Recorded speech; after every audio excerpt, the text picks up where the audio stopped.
की। भारत माता की। भंडारा गोंदिया क्षेत्रातील सर्व बंधू भगिनीला माझा नमस्कार। आपण सर्व कसे आहात? आज पुन्हा एकदा आपले आशीर्वाद घेण्यासाठी मी या गोंदिया शहरात आलोय। विदर्भ की पहली ऐसी कोचिंग क्लासेस जिसमें स्टेट और सीबीएसई बोर्ड के कक्षा 11वीं और 12वीं के स्टूडेंट्स को मिलती है थ्योरी और प्रैक्टिकल क्लासेस की सुविधा, और साथ ही आईआईटी, जी और नीट में इंटरेस्टेड स्टूडेंट्स के लिए फिजिक्स की स्पेशल क्लासेस। तो उज्जवल भविष्य सुनिश्चित करने के लिए आज ही ज्वाइन करें असाटी सर की मृणाल कोचिंग क्लासेस, गणेश नगर, गोंदिया। इस बार महायुति महाराष्ट्र से महामिलावट को पूरी तरह साफ करने जा रही है।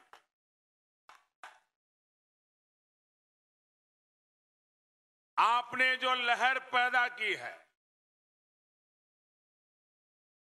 विकास विरोधी, प्रगति विरोधी, परिवारवादी, वंशवादियों को उखाड़ फेंकने का जो फैसला किया है, इसके लिए दोनों मुट्ठी बंद करके मेरे साथ बोलिए, भारत माता की।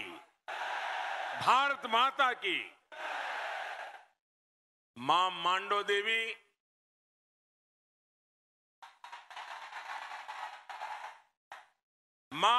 देवी का जिस धरती पर आशीर्वाद हो और नागरा के भोले शिव जहां की रक्षा करते हो, ऐसी वीरों की भूमि को मैं प्रणाम करता हूं। साथियों, पिछली बार जब मैं गोंदिया आया था तो मैंने आपसे वादा किया था कि आपके आशीर्वाद और आपके प्यार को मैं सूद समेत, ब्याज समेत वापस करूंगा। याद है ना, ऐसा मैंने कहा था। और मैंने ये भी कहा था, मैं ब्याज समेत लौटाऊंगा और विकास करके लौटाऊंगा।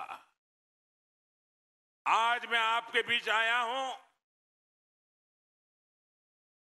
हिसाब देने के लिए, लेकिन हिसाब देने से पहले मैं आपका आभार व्यक्त करना चाहता और गोंदिया की इस धरती से महाराष्ट्र के सभी नागरिकों का आभार व्यक्त करना चाहता हूं। और यहां से मैं हिंदुस्तान के सभी नागरिकों का आभार व्यक्त करना चाहता हूं।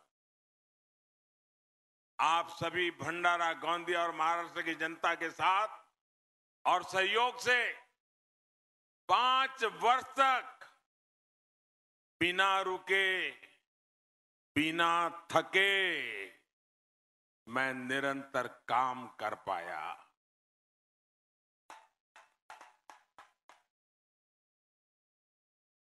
अनेक महत्वपूर्ण फैसले लिए, देश को बदलने के लिए भरसक कोशिश की। गरीब के घर में टॉयलेट बनाने से लेकर के अंतरिक्ष में सैटेलाइट को मार गिराने तक, जल हो, थल हो, नभ हो, अंतरिक्ष हो, 5 साल लगातार लगा रहा। ये संभव हुआ है आपके आशीर्वाद के कारण, आपके समर्थन के कारण। अगर आप देशवासियों ने 2014 में मेरा साथ न दिया होता, मुझे आशीर्वाद दिए न होते, तो क्या ये हो सकता था? और इसलिए आज 5 साल के बाद जब देश की जनता के पास गया निकला हूं, तो मेरा सबसे पहला कर्तव्य बनता है कि दोनों हाथ जोड़ करके आप सबका धन्यवाद करूं, आपका प्रणाम करूं और आगे के 5 साल के लिए आपके आशीर्वाद की कामना करने आया। साथियों, आपके विश्वास का ही परिणाम है कि 72 सालों के गड्ढों को हम भर पाए। जब मैं आया था तो मैंने सरकार में, व्यवस्था में, तिजोरी में ऐसे ऐसे गड्ढे देखे, ऐसे ऐसे गड्ढे देखे। 5 साल उन गड्ढों को भरने में चले गए। तो बालाकोट की घटना है ना, अब महीना हो गया, लोग भूल रहे हैं। आपको क्या लग रहा है, भूल रहे हैं क्या? याद है क्या देश को? अरे ये देश 1962 की लड़ाई भी नहीं भूला है, तो बालाकोट कैसे भूल सकता है? साथियों, जब बात देश की होती है तो हमारे लिए देश प्रथम, पार्टी उसके बाद में। हमारे लिए दल से बड़ा देश है, लेकिन सच्चाई ये भी है कि हमारा देश दशकों तक एक ऐसी उल्टी दिशा में ही चला है। आतंकियों पर कार्रवाई के बजाय तुष्टीकरण के नाम पर उन्हें बचाने का काम किया गया है। अब देश में अपनी दिशा भी बदली है और आगे बढ़ने की गति भी बदली है। लेकिन महाराष्ट्र के साथियों, गोंदिया के भाइयों बहनों, कांग्रेस द्वारा देश को एक बार फिर अस्थिर करने की साजिश आप देख रहे हैं। इनका एक आदत है, या तो पूरा कब्जा करो, नहीं तो फिर कंफ्यूजन करो। और आज वो देश में कंफ्यूजन पैदा करने में लगे हैं, क्योंकि उनको मालूम है मोदी है तो लोगों की भलाई हो रही है और उनकी मलाई छू हो रही है। अब मुझे बताइए, मुझे भलाई वालों के लिए काम करना चाहिए कि मलाई वालों के लिए? कल इन लोगों ने जो ढकोसला पत्र जारी किया है, वो राष्ट्रीय सुरक्षा से खिलवाड़ का दस्तावेज है। कांग्रेस का ढकोसला पत्र पाकिस्तान की साजिशों का योजना पत्र है। कांग्रेस का ढकोसला पत्र देश के वीर जवानों के मनोबल को तोड़ने का षड्यंत्र है।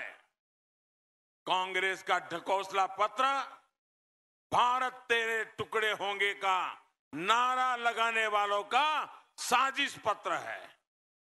साथियों, इस क्षेत्र में नक्सली हिंसा से निपटने में हमारे जवान निरंतर डटे हुए हैं। महाराष्ट्र में हिंसा फैलाने वाले इन माओवादियों के दिन अब गिन चुके हैं, लेकिन मेरे प्यारे भाइयों बहनों, आपको सावधान रहना होगा। अगर थोड़ी सी भी चूक हुई, अगर इन महामिलावट करने वालों को जरा भी मौका मिला, तो नक्सल माओवादी आंदोलन को और गति मिलने वाली है।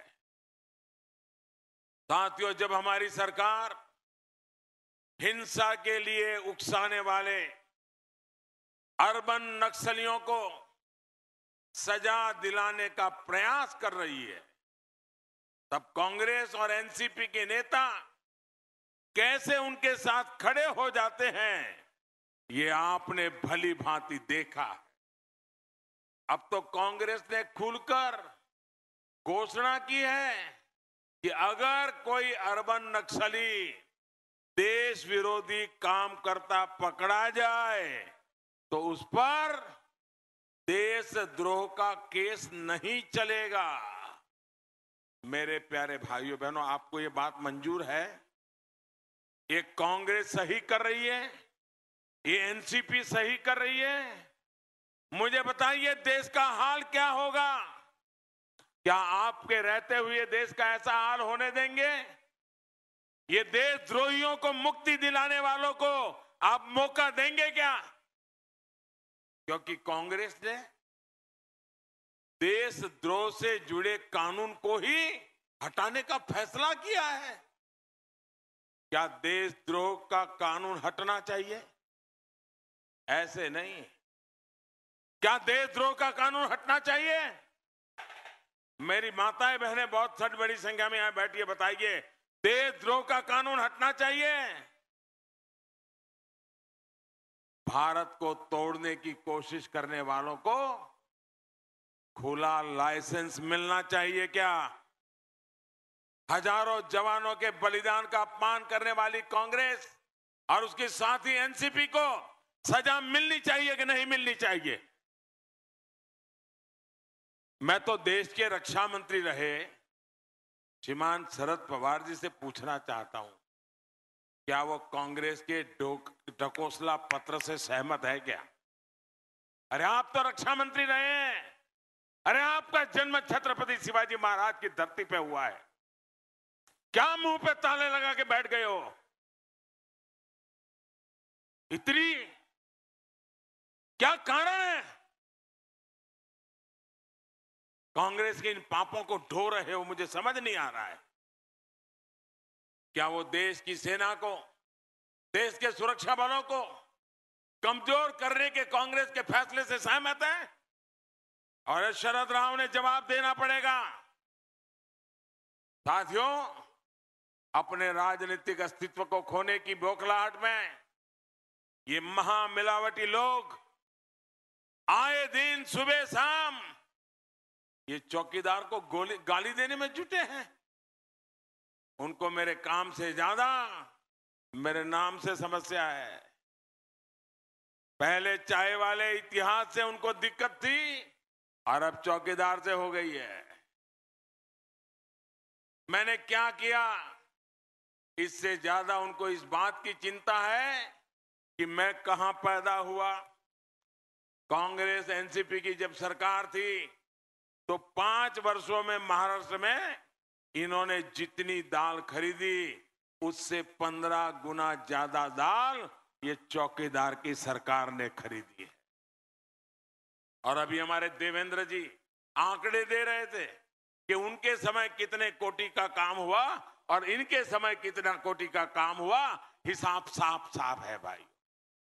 इससे किसानों को तो अच्छे दाम मिले ही हैं, गरीबों को उचित मूल्य पर दाल भी उपलब्ध हो पाई है। साथियों, 2022 तक जब हिंदुस्तान की आजादी के 75 साल होंगे, मेरा सपना है और आपके आशीर्वाद से पूरा भी होने वाला है। 2022 आजादी के जब 75 साल होंगे तब 2 सपने मुझे पूरे करने हैं। एक, मेरे देश के किसानों की आय दोगुनी हो और दूसरा, हिंदुस्तान में एक भी परिवार ऐसा ना हो जिसको रहने के लिए पक्का घर ना हो।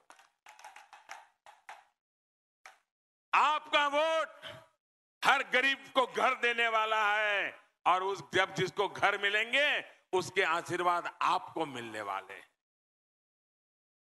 किसानों की आय दोगुनी हो सके, इसके लिए भी एक ऐतिहासिक फैसला चौकीदार की सरकार ने किया है। पीएम किसान सम्मान योजना के माध्यम से 75,000 करोड़ रुपए हर वर्ष करीब 12 करोड़ किसान परिवारों के बैंक खाते में जमा किया जा रहा है।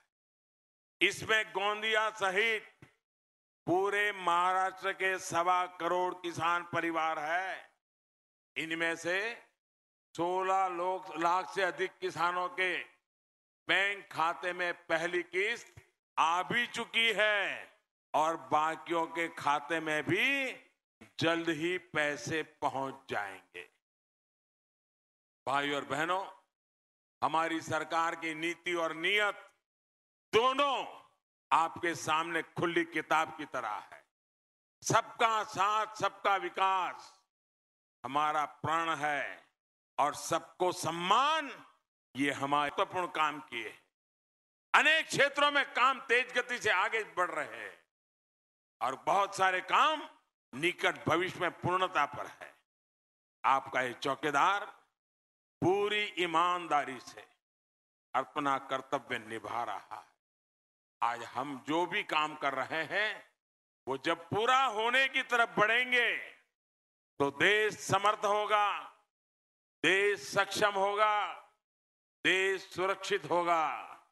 भाइयों और बहनों, मुझे विश्वास है कि 11 अप्रैल को आप इस चौकीदार के प्रयासों पर मुहर लगाएंगे, कमल के निशान पर बटन दबाएंगे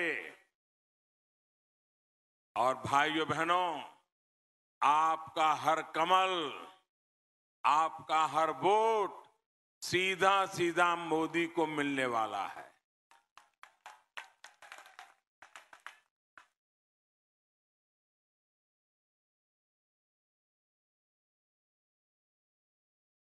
और भाइयों,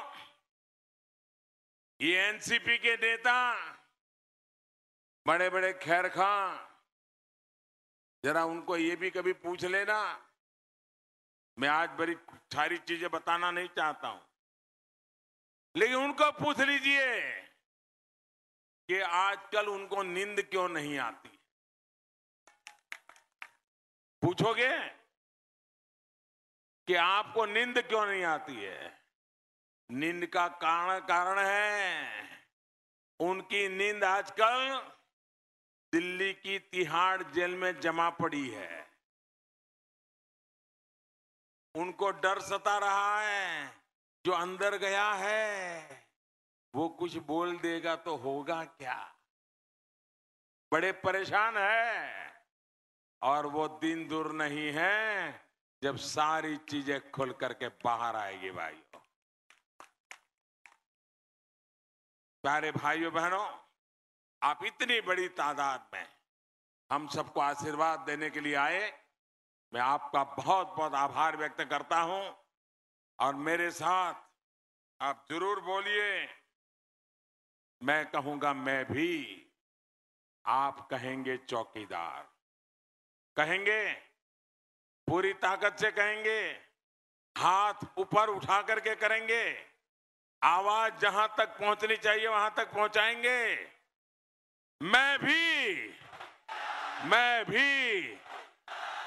भी गांव गांव, गली गली, शहर शहर, डॉक्टर भी, शिक्षक भी, इंजीनियर भी, युवा भी, महिला भी, बच्चे भी, बुजुर्ग भी, किसान भी, कलाकार भी, हिंदुस्तान